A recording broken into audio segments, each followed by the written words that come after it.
Welcome to this Mastery Empowerment course from New Earth One Network. This is designed exclusively for your higher self connection and embodiment.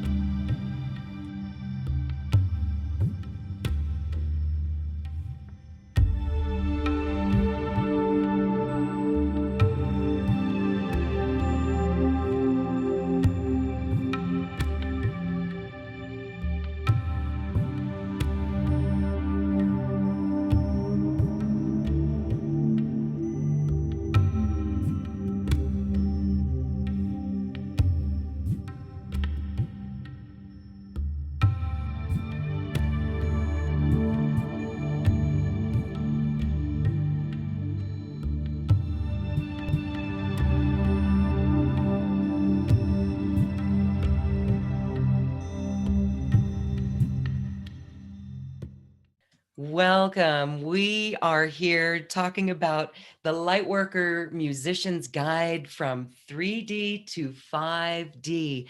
This is truly how music is medicine. And my guests today are Lightworker musicians themselves, leading the tribe. Emily Potter and Jason Brown is here, and we are so pleased to open this space. Thank you so much for joining us. It is our pleasure, Loretta. Thank you for having us and giving us this time and format. We appreciate it.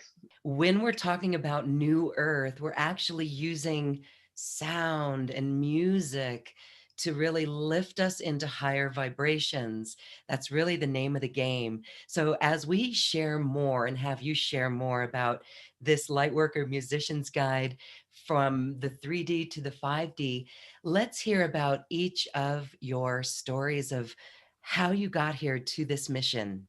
Okay. Yeah, absolutely. Yeah, I'll start with, we want to first just tell a little bit about how we got together. And then Jason really has a profound story of his own of how he got through to this point and how we then joined together in collaboration. So do you want to share that?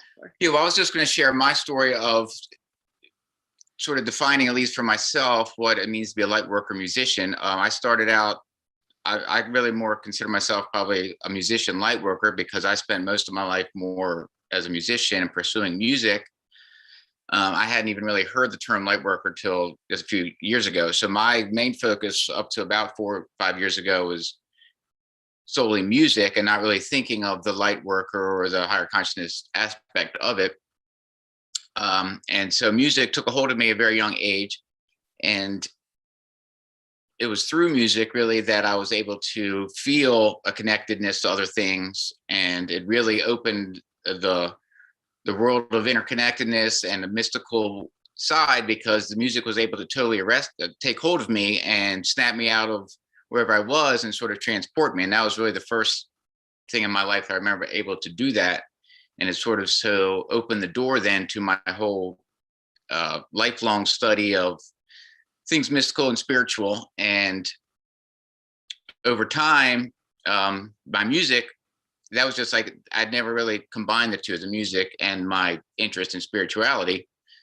And they were sort of just kept separate. And I was sort of raised in the model of to be a successful musician was to be like a rock star that's selling albums and having concerts and doing things like that. It was like a more very 3D model of what success was. And so that was ingrained in me all along the way.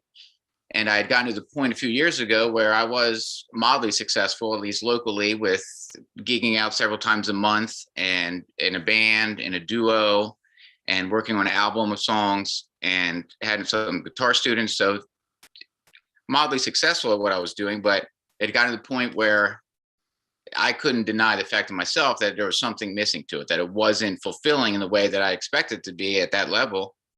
So about 2 years ago, in the winter of 2018, I was really at crossroads in my life. I'd recently gone through a divorce, and it was really a dark point in my life as far as not knowing where I was going and what the next move was. So I really simplified my life in the winter of 2018 and went into what I sort of call like a hibernation mode, cutting out things, all distractions I possibly could, and really was asking the universe, letting the universe know I was listening, because throughout my life, although I really wasn't familiar with 5D or lightworkers, throughout my life, I felt that I had this inner guide force within me that I listened to and trusted. And so in that winter a few years ago, I was really calling on it to give me a direction to go, because I was lost in many ways as to where I was. And especially musically, I knew I had the passion and drive to play music. A day doesn't go by that I don't pick up my guitar and play. So that was always, that passion was still alive, but it was just the way it was I was using it wasn't fulfilling. So, and then in that winter, that January, is when I got a friend of mine sent me the link to Emily's Lightworker Musicians tribe, which I joined and quickly became hooked. And mostly because I saw that there were other people like me out there too, that had very passionate about their music, but really didn't know where to go with it to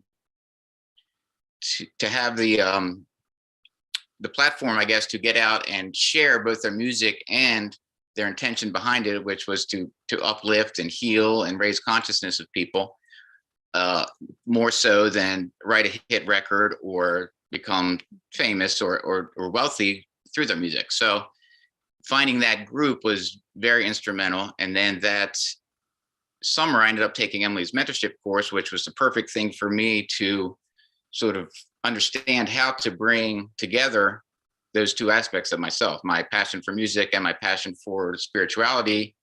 And that's has then led to where we are today, doing it together, and really carving a new path for ourselves, because there's very few models of what we're trying to do, I think. So one of our challenges together is to find the best way to combine the music with our spirituality and our desire to help awaken people to the need for a higher level of consciousness, or to take better care of our planet and each other, and using music as the medium to bring people together. Because my belief is that music, that's one of the strongest powers, is to bring people together.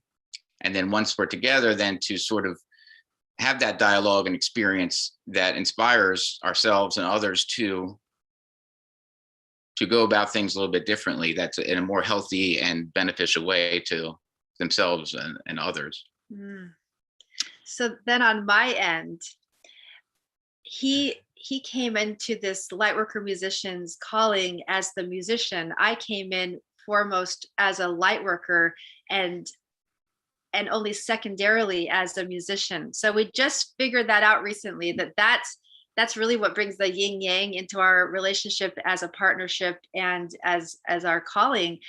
Is I was taking the last many years studying quantum physics and energy work, and taking courses and practicing and having clients as an energy worker, and creating ceremonial space and having people come in and having that transformation happen, and offering the opportunity to anchor true healing into their experience. And then only in the last, I'd say, decade did I even pick up a guitar or learn that I even knew how to sing, and thought, wow, this is an avenue through music I can offer healing and have it be the vehicle by which this transformation happens. What a phenomenon. And then imagining and realizing that this is actually bringing me joy to a great extent. I am a creator in other ways, so I had to choose. Am I going to have this vehicle of healing and transformation and the calling of a lightworker be through the art that I do, through the painting, through the dancing that I do? I do dancing. Do I do it through what else do I do? Writing. I write books and I write poems. How do I want this message of healing and transformation and change to come through?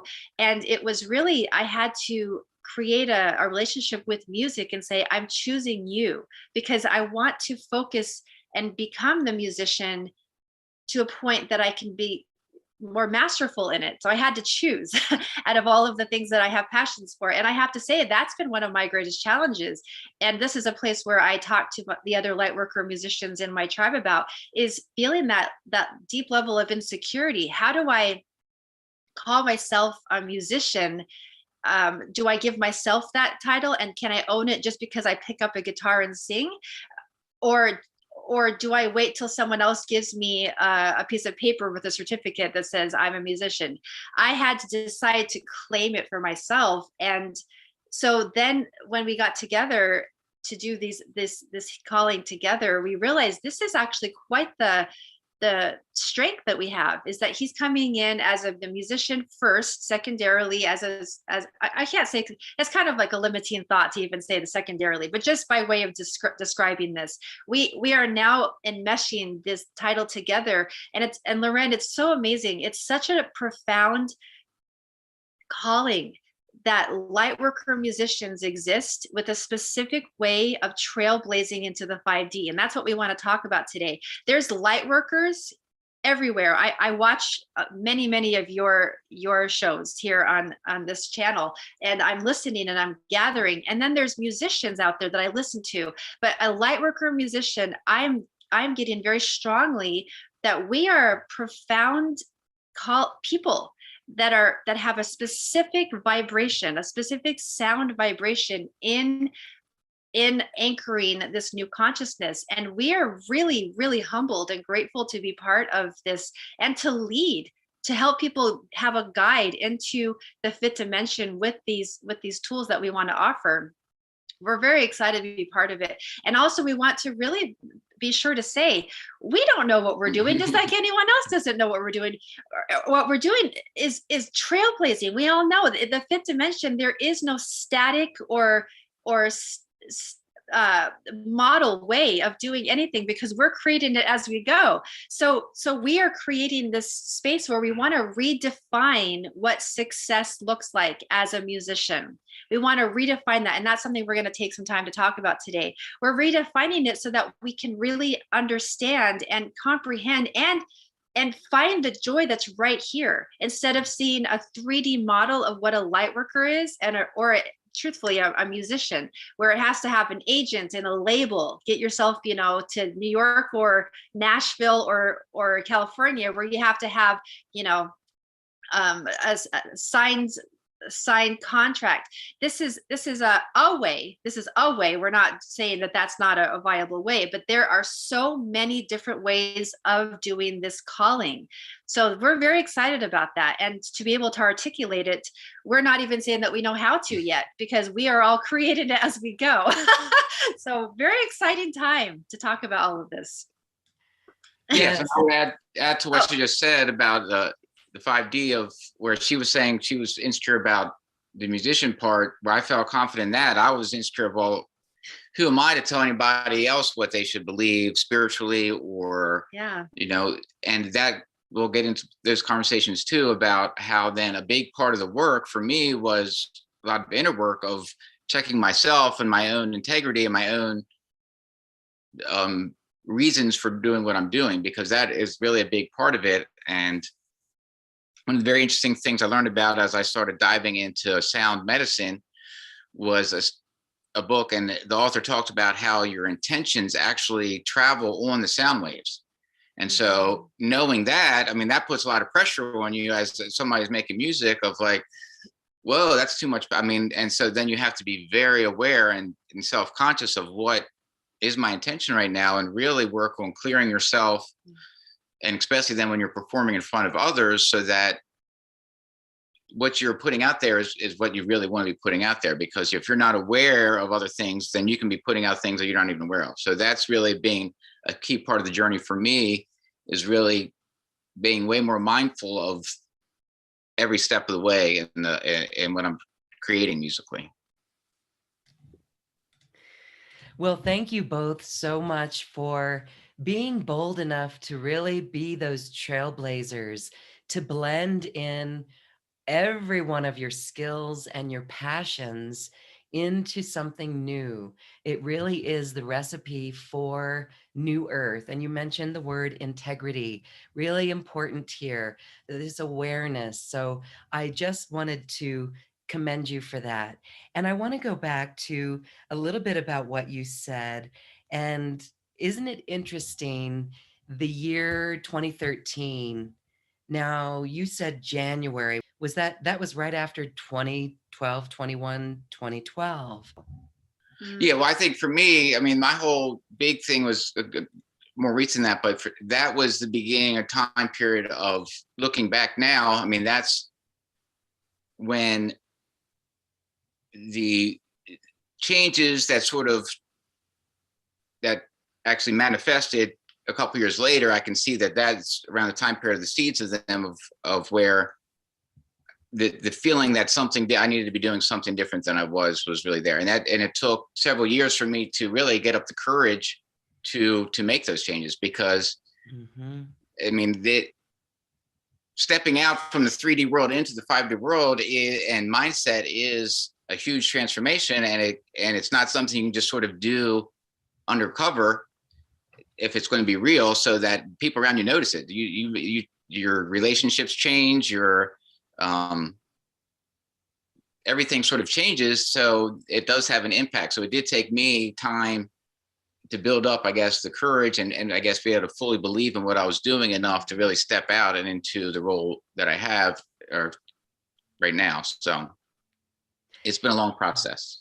Yes, it's a process, and we must be gentle with ourselves and never judge ourselves, no matter where we are along the way. And so thank you for sharing that, because it helps everyone in their own journey see their own transformation. We are certainly going to leave time for the both of you to share your sound, music, medicine. And I know you're both going to share some more information as we go deeper on this topic. But Emily, I wanted to come back to you as well, and just say how cool it is that you can create the ceremonial space for healing, and to bring that in and to create that relationship with music in a way that you learned that you could sing. And you said that, yes, you were insecure about it. How did you move through the insecurity and the doubt? Well, that happened before I met Jason. I quit my day job in 2015. It took about 2 years for me to, to change the inner landscape for that to happen. Just to let you know, that wasn't just a random spontaneous thing, but to believe in myself and what I had to offer. Took about 2 years of inner work. And then I actually did quit my job on April 17th, 2015. And I'll say that leap of faith shifted everything. And that's something I talk to my clients about, the Lightworker musicians that I mentor, is that leap of faith moment means that I had to know that what I had inside was more powerful and more transformational than the 3 notes that I knew how to play on the guitar. It was more powerful than all of my insecurities. I had to know, if I had this calling me, be stronger than anything else. And it takes a leap of faith to do that. And really it comes down to people either do that leap of faith or they don't. It's the big one. For me, the big one was quitting my day job, and all of that insecurity, that safety net was gone. And then, Loren, what happened after that? One of my first concerts, I was supposed to, concerts, it was a house concert, a house gig. I was supposed to have maybe like 15, 20 people there. My host was putting that together for me. When I got there, there was one person in my audience. And what's really funny is that the void was even bigger, because there were about 20 chairs. So it was me and my host and a bunch of chairs. That was a mental game there. I mean, that's like psych you out, right? Oh my gosh. And I have to tell you, I get chills even like thinking about this moment, because that defined everything. Because if I'm going to be living into this calling of mine, it will never be more than one person being transformed, ever. It doesn't matter if I have 300,000 people in my audience. It will always be about me connecting with one heart, and that heart being transformed and changed, and they go home feeling whatever they feel because of our interaction. So I even right now, I can't. I got chills. Oh, Yeah. it's so amazing. That changed everything. And honestly, then it didn't matter that I only had 10 original songs when I started. I had no fan base. None of that. See, that's the thing about redefining what success looks like. What we're learning is that a fifth dimensional lightworker musician success is defined by evoking a change. When there's a change, it can't be quantified, it can't be monetized. I mean, you can try those things, and all of those are just kind of part of the game. But what it comes down to is evoking a change, and that is a success. That is a success. So I was all of a sudden a success with this host of mine. This was in Colorado. And so we sat down, and I played maybe 5 songs, because we decided not to do the whole thing. 5 songs later, he told me that he had a change. I mean, there were more words than that, but I started to shift out of my insecurities and into this confidence of, okay, here's the thing about me not being a musician. If I'm going to say that, I'm not this musician, that musician, this musician that I can compare myself to. I am me. I'm the only one who can do what I do. I'm the only one who has this voice. So I'm either going to live into that, or I'm going to always be comparing myself and limping along the way. Yeah. And that moment took me on a 5-year world tour. Actually, it took me to 14 different countries for me being able to connect with hosts all around the world and being confident as a musician and as a light worker, and my ability to evoke change. It was amazing. So then it was because of that I started the Lightworker Musicians tribe, and that I wanted to assist other lightworker musicians like me to know it's time for us to replace and overcome those insecurities, because there's change that we get to create into the new collective consciousness as a healthier way of being a musician. And that's when I met Jason, is from that experience, because he was doing that. He was on that path. So thanks for asking that question. I get pretty passionate about talking about that. And it just all fell into place. And I think that's the important point here is we're just doing it. We're just doing it. Now, I'm going to have you really go more into what it means to evoke change and redefine success. I wanted to go back to what Jason was saying earlier as well, is that, and Emily, you were saying this, it's really the heart calling. When that overcomes the 3D mind and we learn to listen to the heart calling, that really is our higher self that's listening to the inner guidance. Mm-hmm. And Jason, you had that too, right? You said you always heard that small voice inside. And so you began to listen to it.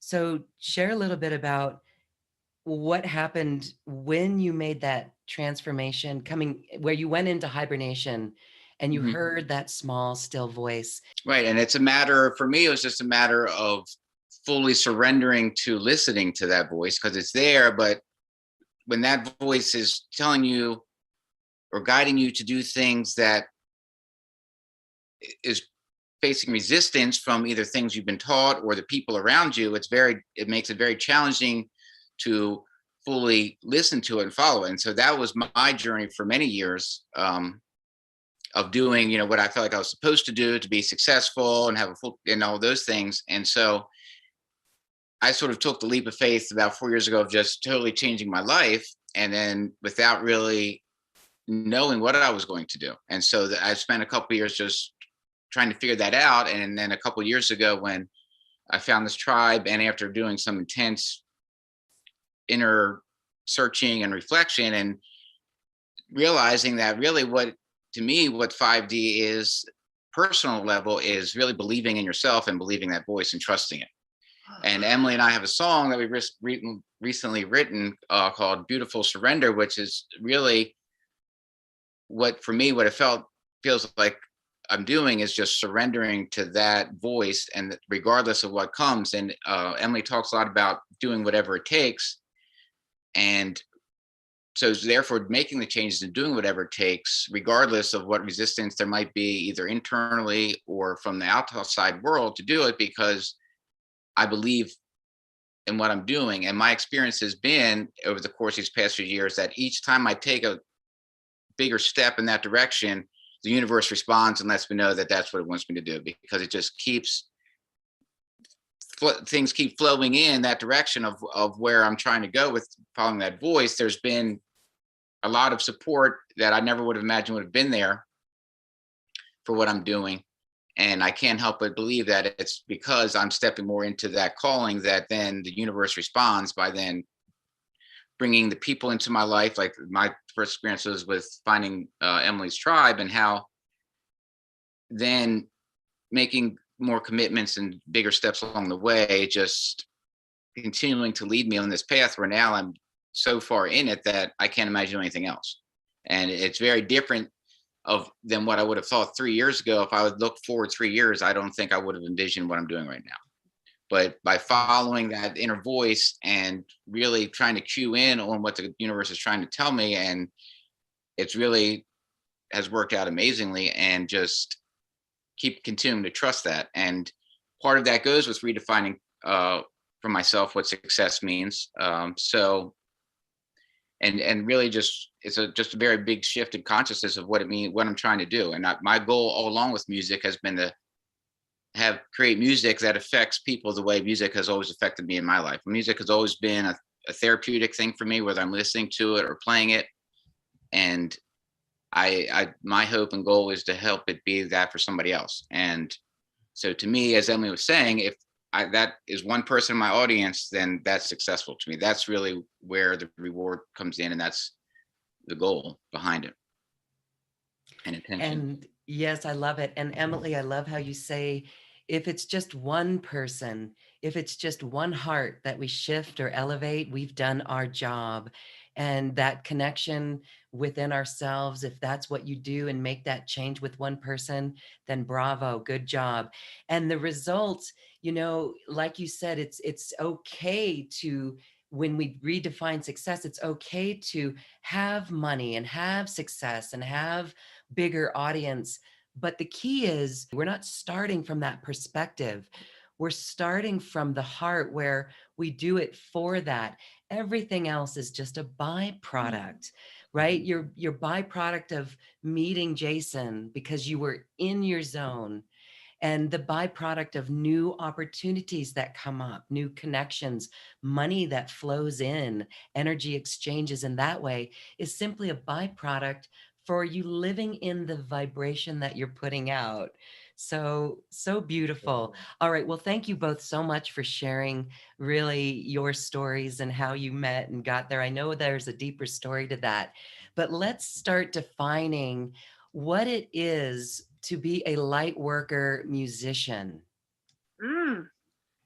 Okay. Yeah, because we're in the process of figuring that ourselves, to be honest with you. But well, one of the greatest things is there is no one model, and that gives a lot of relief to people. For example, we were just talking before this interview about how when let's say someone who doesn't know what a lightworker is and they're introduced for the first time to a sound bath, that's a lightworker musician, right? Someone who says, come in and have this transformational experience, and that's rightly so. So then if you're still learning, you might go to learn about Tibetan bowls, and you might know about chanting, and then it might just stop around there.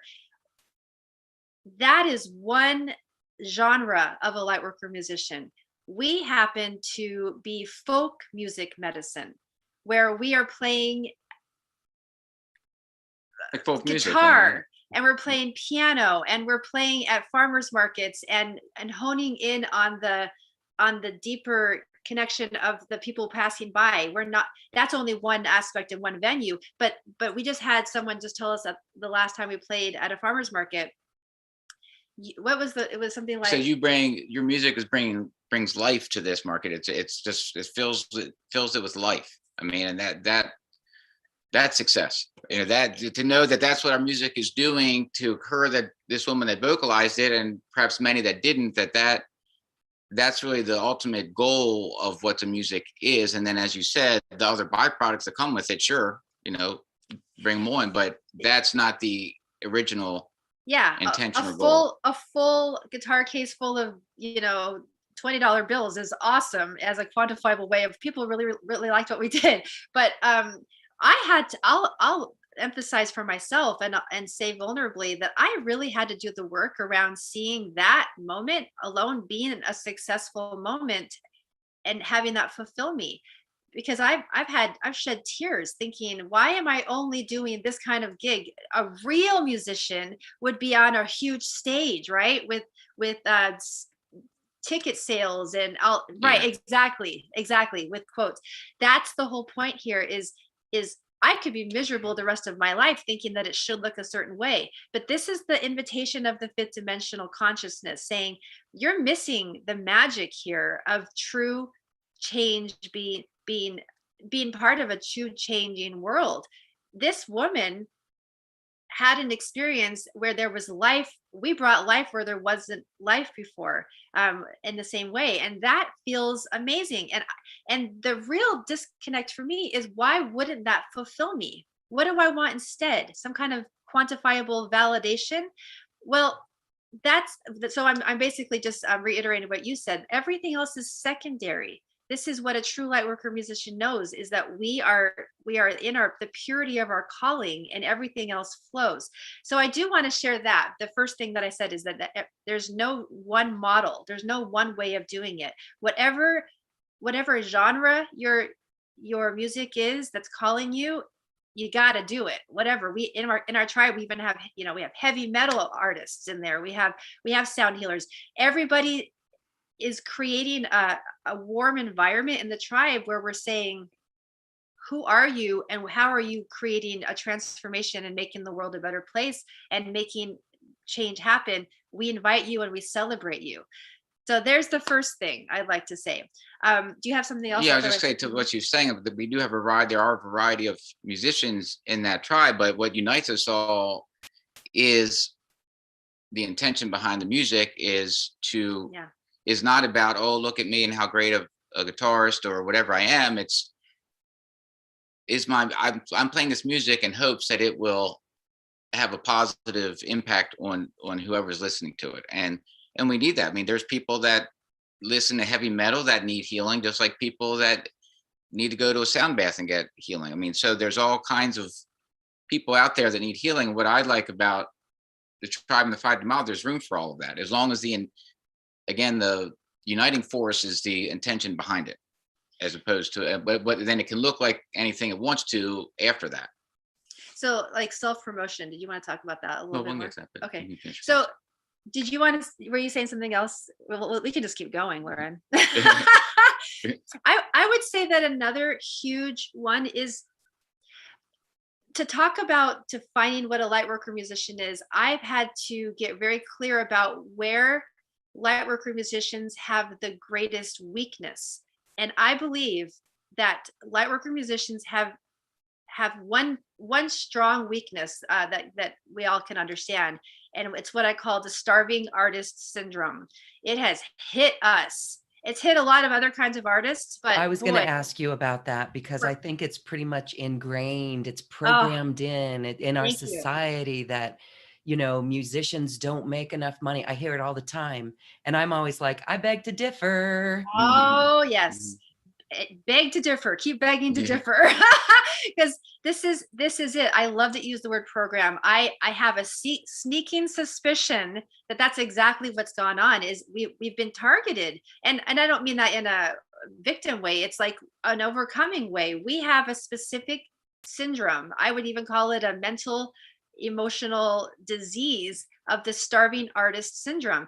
And so the funny thing about doing this interview with you today is that I have done many, many, many interviews up until this one, where the only thing I talked about is addressing the starving artist syndrome and how to overcome it. But the reason why we're not talking about this today is because I'm gonna humbly say it's not actually something that I'm struggling with anymore. This is one of the things I want to share, is that this idea of financial freedom for lightworker musicians in the fifth dimensional reality is a true place. Financial freedom for lightworker musicians is a true place. And I, in my own experience, had to weed out all of that guck that I had. I had major scarcity, major poverty scarcity going on. I just spent the last 6 years weeding it out so much that I don't even have much to say about it on this interview, because there's the problem has been overcome to such an extent inside of myself that now there's just a level of freedom I'm experiencing, and I get to model that. I get to model it. It's nothing that anyone else can't do either. I get to model it. So I have these courses that people can receive to learn how to get to that place. And so one of the greatest things I want to put into this world of what a lightworker musician is imagine what a lightworker musician could be thinking and feeling and spending their time on if we weren't always thinking, how am I going to pay my bills? How am I going to make enough money at this gig? All of those things take up energy. So we want to redefine what success looks like so that so a lightworker musician can have a focus and a compass on north, always on the soul's purpose of their calling, so that there isn't, and we're not saying that the money situation isn't there and challenges aren't there, but I just want to state now, there is a place of financial freedom, and it exists, and we are living that. Before I say that, I don't want people to hear this and say, oh wow, that means that they're probably getting enough money at their gigs all the time now. Actually, what it really means is financial freedom for me means being liberated from fear.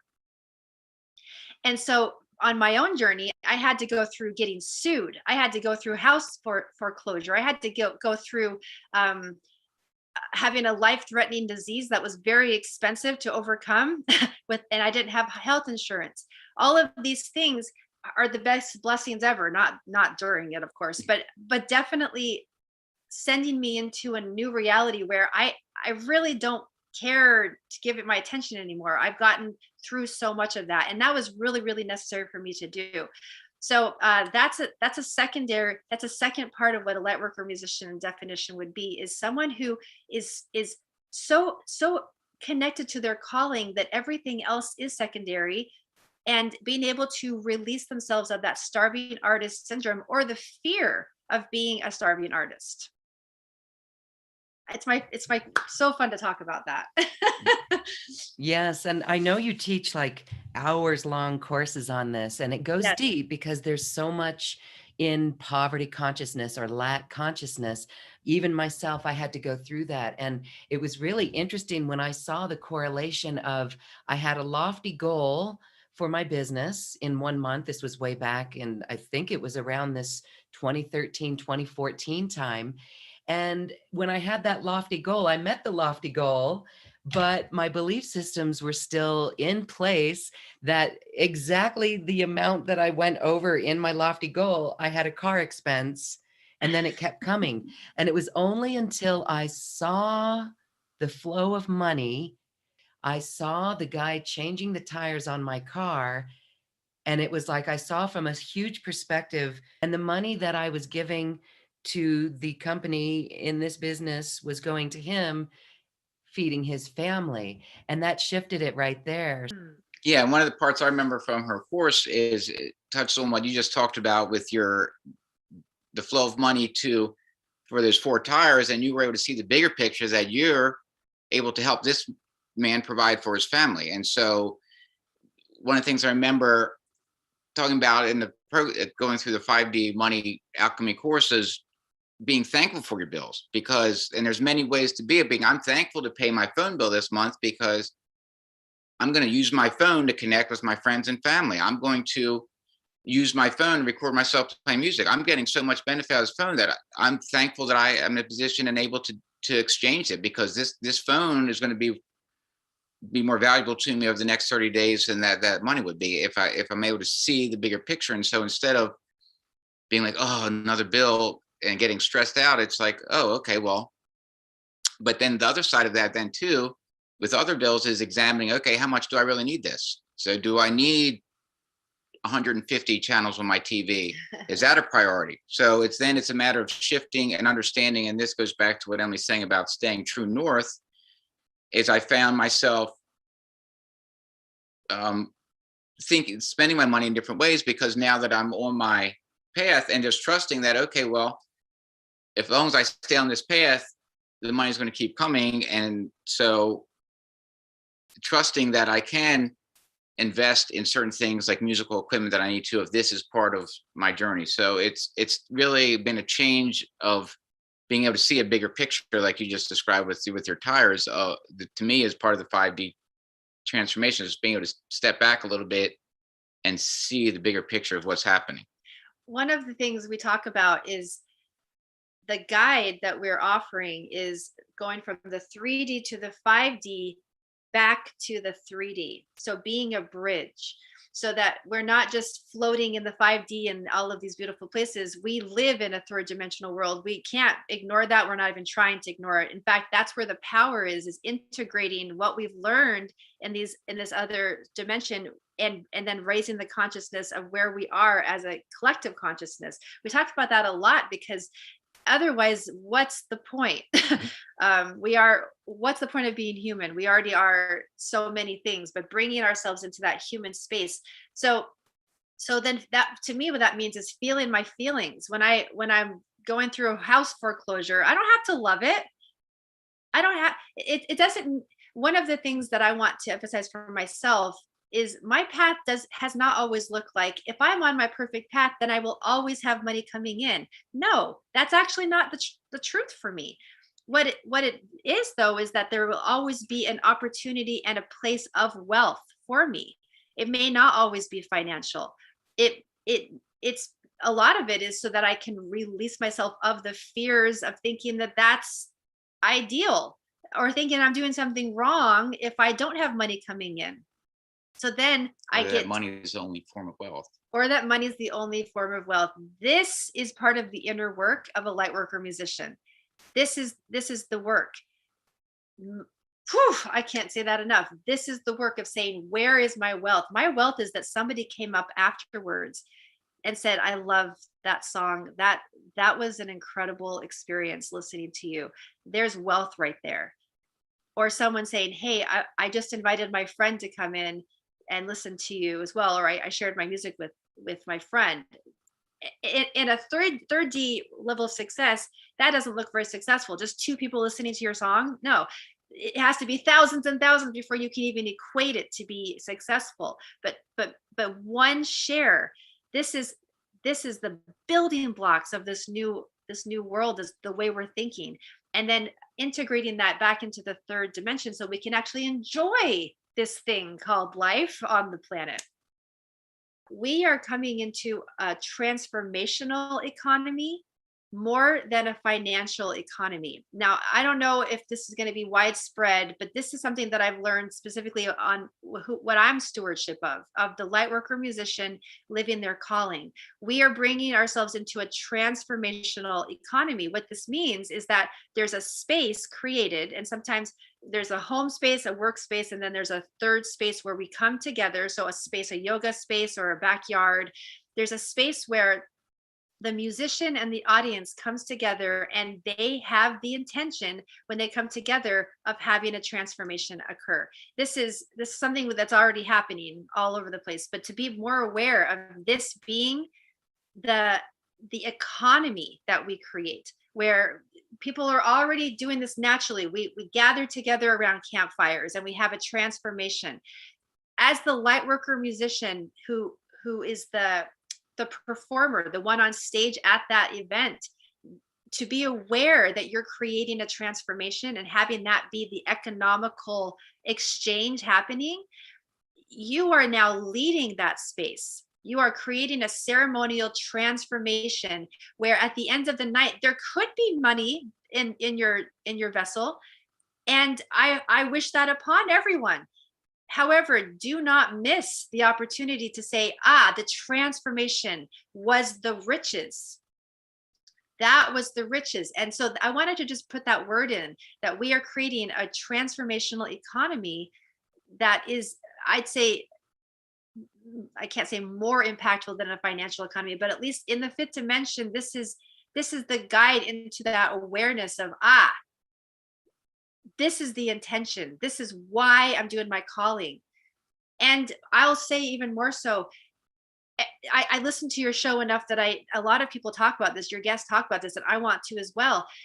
The joy and the relationships that I create are going into the collective consciousness and making a profound difference. We are trailblazing into this new way. How do we want it to look?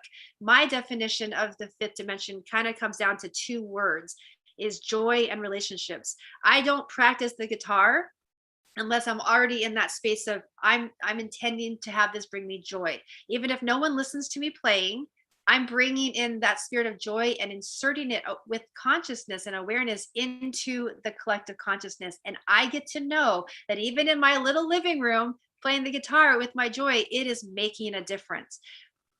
Wow, the building blocks of a new world. Everybody in their little living rooms and gatherings are making a joyful planet. Like we really have the opportunity to bring awareness to that and to enjoy that. So yay. Are you are a dolphin, or you're connected to the dolphins? I know. Oh, You are a dolphin.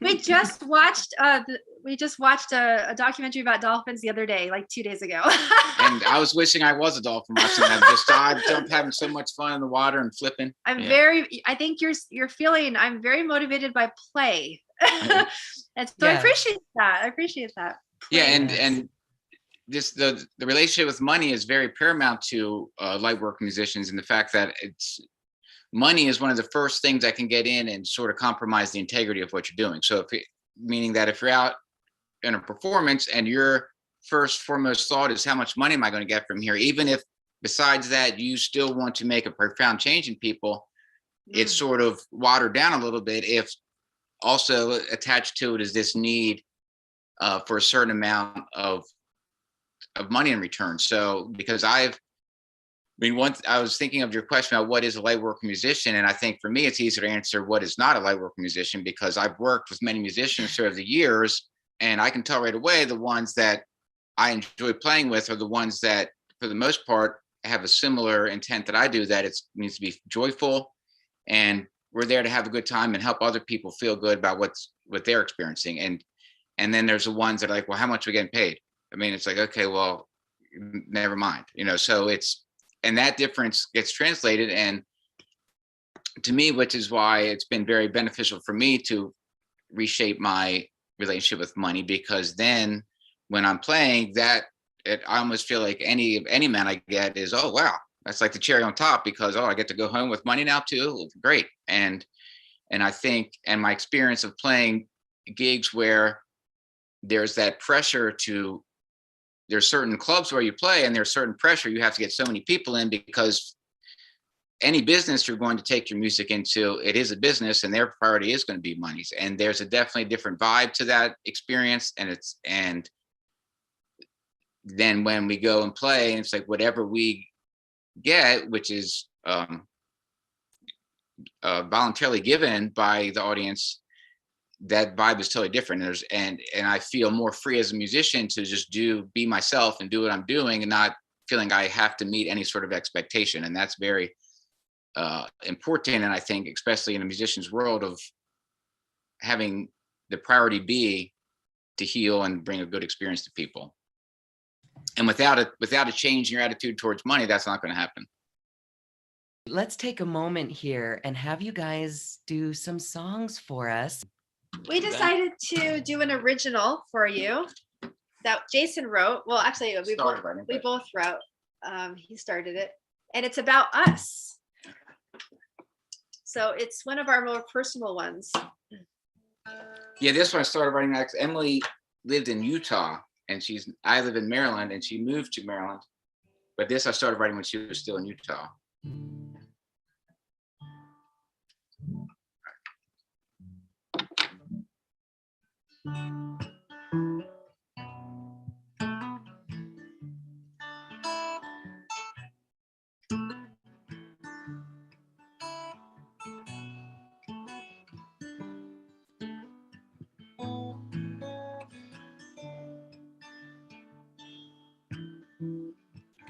It's just a matter of time.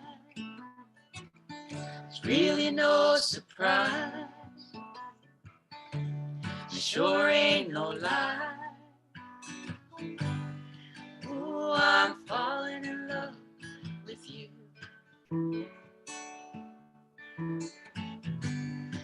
Oh, I'm falling in love with you. See it in our eyes. It's written in the skies. No need to ask why. I'm just gonna fall in love with you. I'm just gonna fall in love with you. Oh, these lazy days of love, like soft rain fall down on us. I'll never, never get too much of these lazy days of love.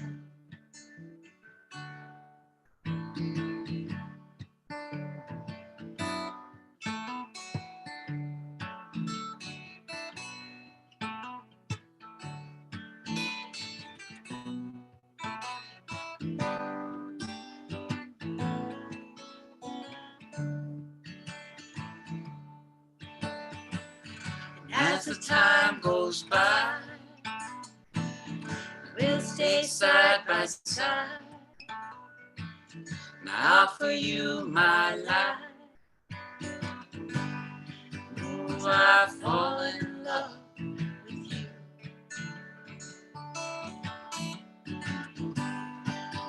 Oh, I've fallen in love with you. I've fallen in love with you. I've fallen in love with you.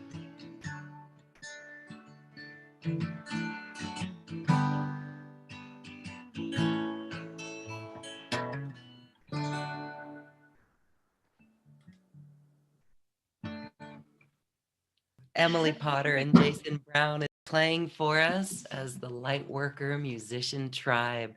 Well, we could feel the love emanating from that song and the beauty of it and the intention. We could feel the intention and it's heartwarming. And so I know I'm not the only one who's feeling change within ourselves from that vibrational music. Thank you. Yeah, and part of my understanding of the music, and one thing I learned through with really working with Emily was the importance of putting your truth in your music and vulnerability, and just by sharing your story and your experiences, that in of itself can be healing to others. And so to me, that's what that song encompasses. That. Yeah. Yes, and it makes the farmer's market come alive. We can feel that. Yes. Well, we'll have you do one more song as we wrap up our show today. Okay. Let's take a quick moment and talk about ways that people can work with you. A special offer of your courses that is available right here on this webpage for everyone to check out. And when you say the Lightworker Musician, that's like for the singing bowls, for toning, for even the healers who are out there, whether that's doing readings or personal sessions for people. And, you know, that is one of the top 3 questions. What is keeping me from my abundance, and how do we make that shift? And so this is what you guys have figured out, and you share this in your courses. So tell us a little bit about that. I'm glad you said that, because musicians are definitely not the only ones that are struggling with the starving artist syndrome. Any kind of healer, empath, light worker, I specifically work with and mentor the musicians on a one-on-one basis, but the courses that I have, I really value that people are taking step by step. So I offer 4 courses. 2 of them are mini courses where you can just put your little toe in and see how it feels. And then people who are ready to engage in the more substantial information, I have the full courses. So people can check out the 2 mini courses. One is actually for any kind of light worker who feels like they're finding that money is holding them back in any kind of fear. The way that I like to describe it is, if you're worried about money more than 3 minutes a day, I mean, let's even eliminate the 3 minutes a day, but let's start with that. If there's any kind of worry energy around money more than 3 minutes a day, then it's a time to activate that overcoming energy. It's time to say, okay, enough. I've already played the game of worried about energy or worried about money. So I have a mini course for that, where you can at least begin to proactively put your energy towards overcoming money as holding you back.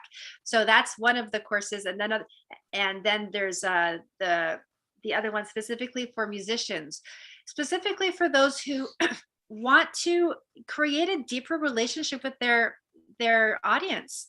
If you're feeling like you're having that disconnection, or that you're not engaged all the way to the calling that you want to connect deeper, then I have a mini course for you.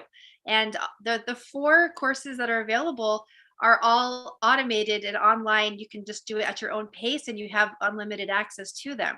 So then the next level is, if you want to do one-on-one live sessions with me, then I have an opportunity for that. And that's what Jason did, is the full course with the mentorship and everything. And that's where I can give my 100,000%. And I sure do. I very much love to, it's my passion to be able to connect with that level of change.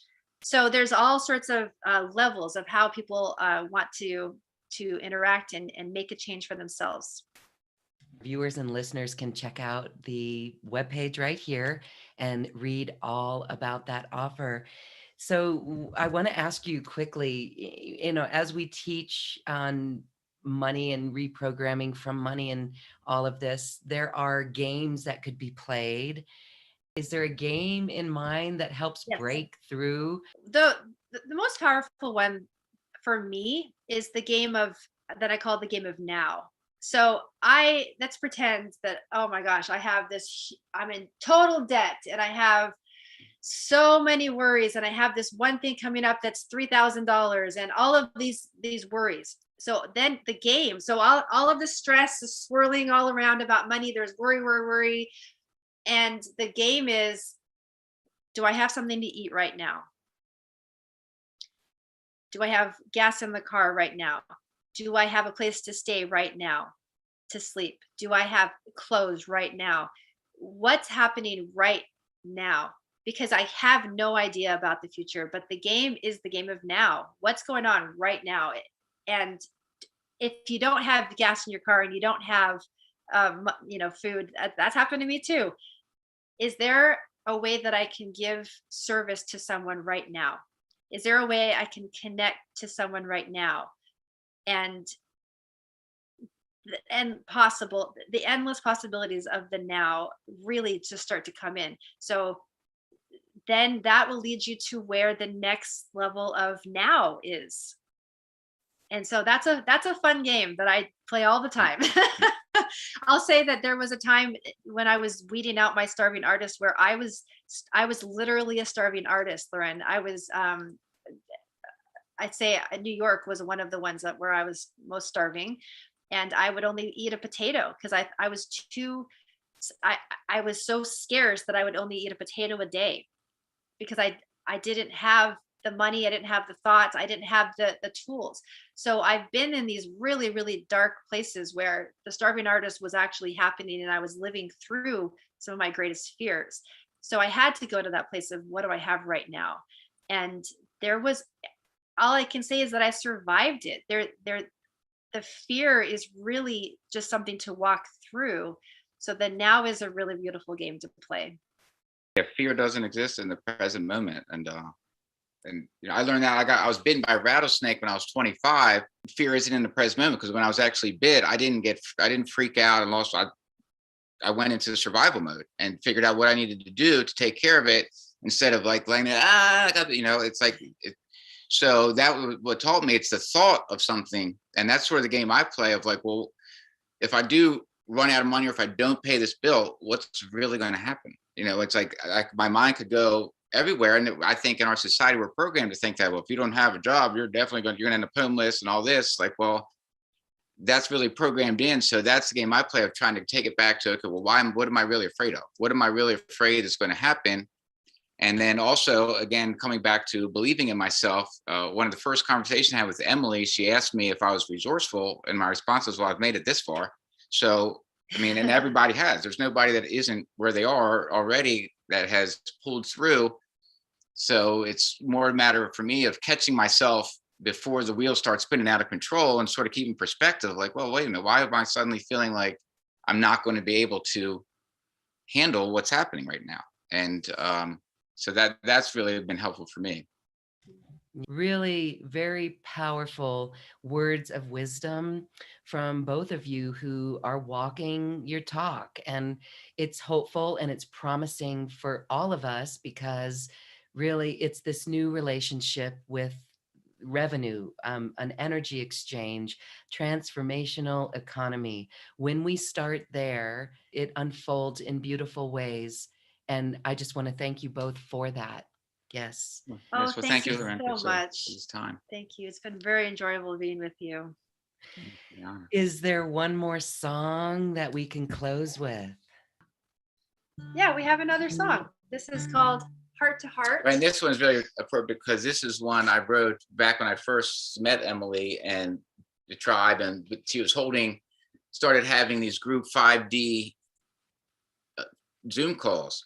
And I was asked if I had an offering to open up the ceremony with a song or a prayer. And I was writing this song and wasn't sure what it was about, but it turns out I've come to realize it's about a song to myself and a song to my soul's purpose, because it was really at the beginning of when I fully surrendered to that calling. And so it's really about trusting that and trusting my heart and He wrote a love song to his soul's purpose. I just love that. And it's called Heart to Heart. It's just amazing to me.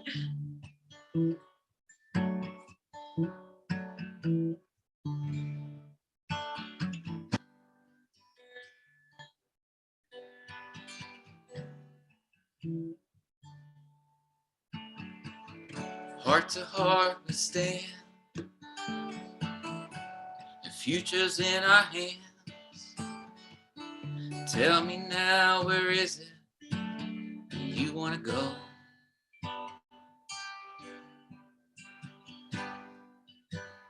Where do you want to go?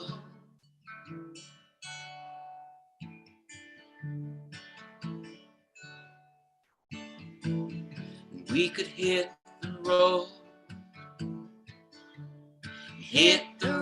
and go so far away.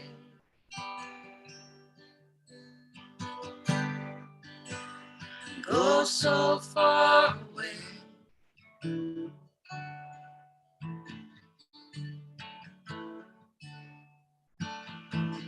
We could stay real close.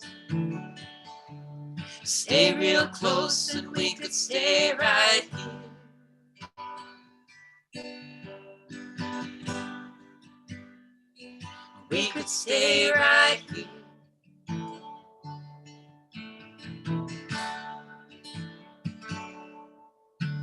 And I'd go anywhere we could be.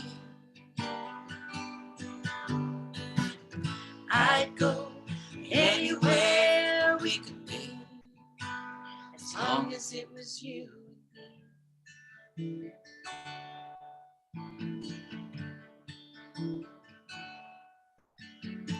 So take me by the hand. Take me by the hand, don't you ever let go. Don't you ever let go.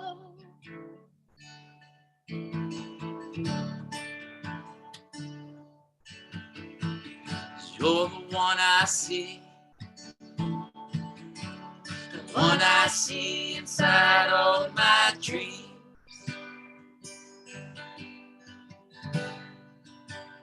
Inside all of my dreams.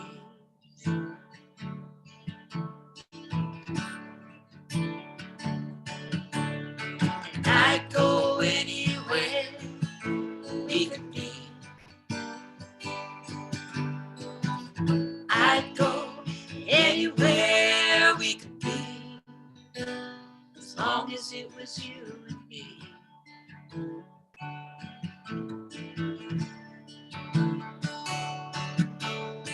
Time, it don't mean much if you don't spend it with the ones you love.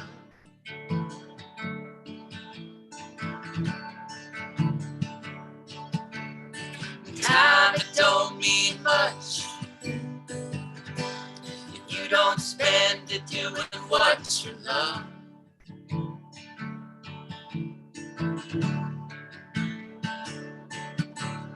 And I'd go anywhere we could be. I'd go anywhere we could be, as long as it was you and me.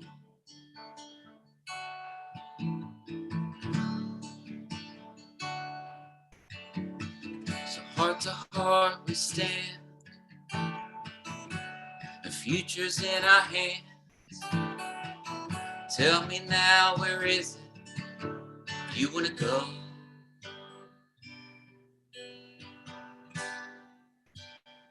Where do you want to go?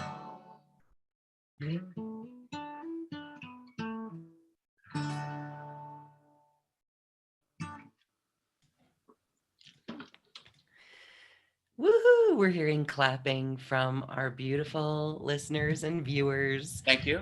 And we feel elated. And so again, bravo, job well done. Thank you. So perfect. It's all about love, and you both are bringing it. And we invite all the musicians, the wannabe musicians, the toners, the healers, the bowl people, those who are making the sound, those anyone who's ever felt called by the heart to go investigate sound healing, all of it. We invite you to work with Emily and Jason and come into this 5D world of beauty, joy, integrity, and love. I want to thank you both for being here and give you a final moment to say any further thoughts as we wrap up.